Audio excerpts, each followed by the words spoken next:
பெற்றவர்களை காயப்படுத்தாதீர்கள்.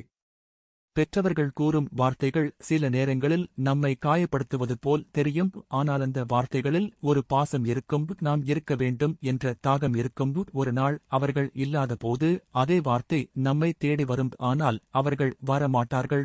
வாழ்க்கை ஒரு நிமிடத்தில் மாறிவிடும். ஒரு போன் காலில் உயர்ந்தவர்களும் இருக்கிறார்கள், கீழே போனவர்களும் இருக்கிறார்கள். ஒரு நொடியில் வாழ்க்கை மாறியவர்களும் உண்டு. அதை புரிந்து கொண்டு யாரிடமும் வெறுப்பு கோபம் இல்லாமல் அனுசரித்து போவது நல்லது. நாளை என்பது நம் கையில் இல்லை. உணர்ந்து இந்த புரிதலுடன் வாழ்ந்தால் நிச்சயம் சந்தோஷமாக வாழ முடியும்.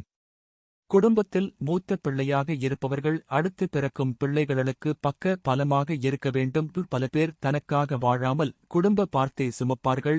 வலியை ஏற்கும் பிள்ளைகள் பல பேருக்கு சுலபமாய் கிடைப்பதில்லை. கடமைக்குள் சிக்கிக் கொண்டு தன் பலத்தை மறந்து குடும்பத்துக்காக வாழும் பிள்ளைகள் நிறைய பேர் உண்டு. எனவே பெற்றவர்களை காயப்படுத்தாமல் சந்தோஷமாக வாழ்வாங்க வாழ வாழ்த்துக்கள்.